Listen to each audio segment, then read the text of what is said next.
కూటమి పార్టీకి సంబంధించినటువంటి నాయకులు మాట్లాడేటువంటి మాటలు కానీ, అదేవిధంగా వాళ్ళ వర్గం మీడియాలో వచ్చేటువంటి వార్తా కథనాలు కానీ, వాళ్ళ ఛానల్లో పెట్టేటువంటి డిబేట్లలో కానీ వాళ్ళు అబద్ధాలు మాట్లాడడం, అడ్డంగా దొరికిపోవడం వాళ్ళకు మొదటి నుంచి అలవాటు.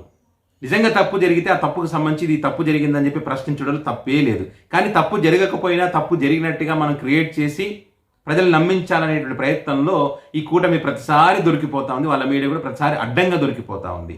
నిన్న ఏదైతే వైఎస్ జగన్మోహన్ రెడ్డి గారు నెల్లూరు పర్యటన పెట్టుకున్నారో ఆ పర్యటనకు సంబంధించి ప్రతి ఒక్కరికి తెలుసు ఏ రకంగా అడ్డంకులు సృష్టించారో. నడి రోడ్డు మీద గుంతలు తవ్వి ముళ్ళ కంచెలు వేసి బారికేడ్లు పెట్టి భారీగా పోలీసులను దింపి కార్యకర్తలు రాకుండా ఆ పార్టీ నాయకులకు సంబంధించి నోటీసులు ఇచ్చి మీడియా పైన ఆంక్షలు పెట్టి ఇట్లా రకరకాల ప్రయత్నాలు అయితే చేశారు. అయినా కూడా అక్కడికి కార్యకర్తలు రావడం కానీ, ప్రజలు రావడం కానీ, మరి ఆ పరామర్శించడాలు కానీ ఇవన్నీ ఏమైనా ఆగిపోయాయా?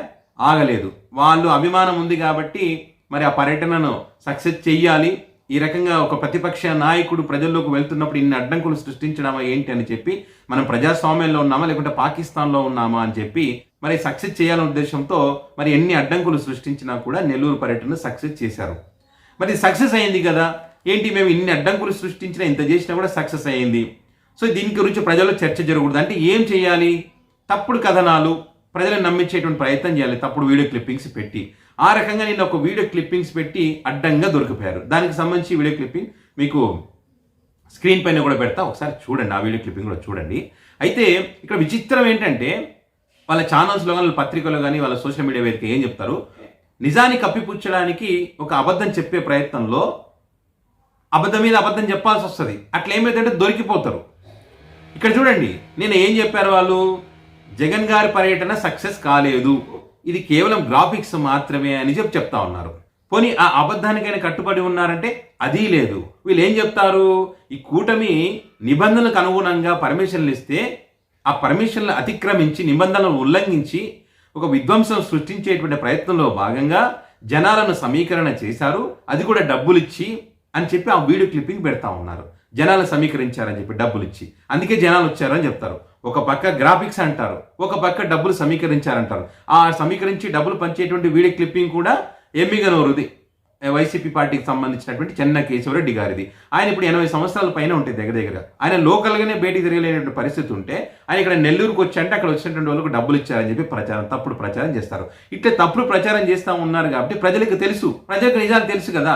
తెలుసు కాబట్టి ఎరా నాయన చెన్న కేశవరెడ్డిరావు బాబు ఆయన ఎమ్మిగనూరు నియోజకవర్గానికి సంబంధించిన వ్యక్తి ఇక్కడ నెల్లూరు ఎప్పుడు వచ్చారు, నెల్లూరులో ఎప్పుడు డబ్బులు పంచుతా ఉన్నాడు, ఆయన లోకల్గానే బయటకు వచ్చేటువంటి పరిస్థితుల్లో లేడు. ఇట్లా అబద్ధాలు చెప్పి అడ్డంగా దొరికిపోవడం మీకు అలవాటు, మరోసారి మీరు అడ్డంగా దొరికిపోయారు అని చెప్పి ప్రజలే సోషల్ మీడియా వేదికగా ప్రశ్నిస్తూ ఉన్నారు. ఈ రకంగా ప్రశ్నిస్తూ అసలు గ్రాఫిక్స్ అంటే ఏంటి, డబ్బులు పంచడం అంటే ఏంటి అనే దానికి ఒక ఎగ్జాంపుల్ కూడా చెప్తా ఉన్నారు. హరిహర వీరమల్ల సినిమా ఉంది, మరి సినిమా ఏంటి, సినిమాలో దమ్ము లేదు కాబట్టి మంత్రులు కానీ, ఎమ్మెల్యేలు కానీ, పార్టీ నాయకులు కానీ, టీడీపీ పార్టీ నాయకులు అన్ని కూటమికి సంబంధించినటువంటి పార్టీ నాయకులు, చంద్రబాబు నాయుడు గారు, నారా లోకేష్, వీళ్ళందరూ కూడా ప్రమోషన్ చేశారు సినిమాకి సంబంధించి.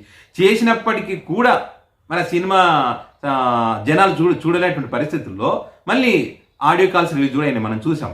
జనాలను తరలించండి అయ్యా, పవన్ సినిమా ఇటు చేయండి అయ్యా, టికెట్లు బుక్ చేయండి, సినిమా థియేటర్లు బుక్ చేసి విద్యార్థులకు వాళ్ళకు సినిమా చూపించేటువంటి ప్రయత్నం డబ్బులు ఇచ్చి. దీన్ని గ్రాఫిక్స్ అంటారు, దీన్ని డబ్బులు పంచడము అంటారు. అడ్డంగా దొరికిపోయారు కదా, అందులో ఆడియో కాల్స్ ఉన్నాయి, బహిరంగంగానే మాట్లాడారు. ఇది గ్రాఫిక్స్ కాదు, నిజంగానే జనాలు వచ్చారని చెప్పడానికి ఒక ఎగ్జాంపుల్ చాలు. 8 కిలోమీటర్లు ప్రయాణం చేయడానికి 3 గంటలకు పైగా సమయం పట్టింది. సో ఆ వీడియో క్లిప్పింగ్స్కి చాలా ఛానల్స్లో లైవ్ వచ్చినాయి, సోషల్ మీడియా వేదికగా మనం చూసాం. అది గ్రాఫిక్స్ అని చెప్పి మాట్లాడతారు. మళ్ళీ జగన్ గారిని ఇక్కడ వేదాంతాలు మాట్లాడుతూ ఉన్నారు. అట్టెట్లా పోతారు కాకాని దగ్గరికి, అట్టెట్లా పోతారు ప్రసన్న కుమార్ రెడ్డి ఇంటికి అని అంటే తన పార్టీకి సంబంధించిన నాయకుడు ఇంటిపైన దాడి జరిగినప్పుడు ఖచ్చితంగా వెళ్తారు, తప్పే ఉంది అందులో. ఆయన మాట్లాడినటువంటి మాటలు అంటే మరి నగర ఎమ్మెల్యే ఏం మాట్లాడారు రోజా గారికి సంబంధించి, దాని గురించి మాట్లాడమా? రోజా గారు మహిళ కాదా, వాళ్ళ మనోభావాలు దెబ్బతినవా, వాళ్ళ బతుకులు బజార్కి ఇస్తే సైలెంట్గా ఉండాలా, దాని గురించి మాట్లాడమా? అవి నీతులు అవుతాయా బూతులు మాట్లాడితే? ఇక్కడ మాట్లాడారని చెప్పి దాడులు చేస్తారు. నువ్వు నిజంగా తప్పు చేసి ఉంటే చట్టపరంగా చర్యలు తీసుకో, అంతేగాని దాడులు చేసి చంపేస్తారా ఏంది? ప్రశ్నించకూడదంట. కాకని గారిని అక్రమ అరెస్ట్ అంటే కాదంట. మరి ఏముందో సక్రమం ఏముందో చెప్పాలి కదా, అది లేదు. మరి అదేవిధంగా పెద్దిరెడ్డి రామచంద్రరెడ్డి గారికి సంబంధించి అది ఎట్లా మాట్లాడతాడు జగన్మోహన్ రెడ్డి అంటే అది మాట్లాడకూడదంట. లిక్కర్ కేసులో అడ్డంగా దొరికిపోయారంటే ఏం దొరికిపోయారు, ఎక్కడ దొరికిపోయారు లిక్కర్ కేసులో? ఫస్ట్ 1,00,000 కోట్లు అన్నామే మనం, తర్వాత 3,200 కోట్లు అన్నాం, ఆ తర్వాత మళ్ళీ 62 కోట్లు అన్నాం, ఆ తర్వాత మళ్ళీ 11 కోట్లు 12 బాక్సులు చూపించి 11 కోట్లు సీజ్ చేసినామన్నాం. అది ఎక్కడ ఆధారంలో తెలియదు. 10 నెలలుగా సిట్టు దర్యాప్తు చేస్తుంటే ఏం ఆధారంలో తెలియదు. దానికి సంబంధం లేని వ్యక్తులను అరెస్ట్ చేస్తూ ఉన్నారు. ఆ డిస్టిలరీకి పర్మిషన్ ఇచ్చింది చంద్రబాబు నాయుడు గారు. అనేక అనుమానాలు ఉన్నాయి ఇందులో. ఇది అడ్డంగా దొరికిపోవడం అంటే ఏ రకంగా దానికి సంబంధించిన ఒక పర్ఫెక్ట్ ఒక ఆధారం ఏమైనా చూపించగలిగారా? పైకి మీ మీడియాలో ఏది చెప్తా ఉన్నారో, ఒక పార్టీ ఆఫీసులో ఏదైతే స్క్రిప్ట్ రెడీ చేశారో అదే సిట్ చెప్తా ఉందనేటువంటి ఆరోపణలు ఉన్నాయి కదా. మరి అదేవిధంగా మీరు చంద్రబాబు నాయుడు గారికి సంబంధించి జగన్మోహన్ రెడ్డి ఎట్లా అంటాడు, విషపు విత్తనం ఏది నాటితే అదే అవుతుందంటే కరెక్టే. మరి విషవృక్షాన్ని నాటితే దాని ఫలం ఏ రకంగా ఉంటుంది?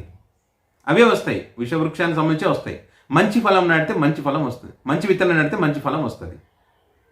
సో ఇప్పటికైనా పద్ధతి మార్చుకోవాలని చెప్తా ఉన్నారు. మార్చుకుంటే మంచిది కదా. ఇది మంచి ప్రభుత్వం మంచి పాలన అందిస్తున్నప్పుడు ప్రతిపక్ష నేత అక్కడికి వెళ్తున్నప్పుడు, ప్రజలకు వెళ్తున్నప్పుడు మీకు ఎందుకు భయం? ఎంతమంది పోతే ఏం భయం? భయపడాల్సిన అవసరం ఉంది. ప్రజలు మీ వైపు ఉంటారు కదా మీరు మంచి చేసినప్పుడు. సో భయపడుతున్నారు, అడ్డంకులు సృష్టిస్తున్నారు, అబద్ధాలు చెప్తున్నారంటే దాని అర్థం మీరు ఫెయిల్యూర్ అని చెప్పి. సో ఇలా ఫెయిల్యూర్ని కప్పిపుచ్చుకోవడానికి అబద్ధాలు చెప్పి అడ్డంగా దొరికిపోవడం వీళ్ళకి అలవాటు. సో ఈ రకంగా ఉంది పరిస్థితి. సో ఎవరేమనుకున్నా, ఏ మీడియాలో ఏ రకంగా వచ్చినా, వైసీపీ పార్టీ వాళ్ళు గ్రాండ్ సక్సెస్ అని చెప్పినా, వీళ్ళకి సక్సెస్ కాలేదని చెప్పినా, ప్రజలు ఏమనుకుంటున్నారని మనకు ముఖ్యం. నిజంగా నెల్లూరు పర్యటనకు సంబంధించి నిజంగానే గ్రాఫిక్స్లో చూపించారా, జనాలు వచ్చారా, అసలు ఏం జరిగిందనే సంబంధించి మీ అభిప్రాయాలను కామెంట్ రూపంలో పెట్టండి.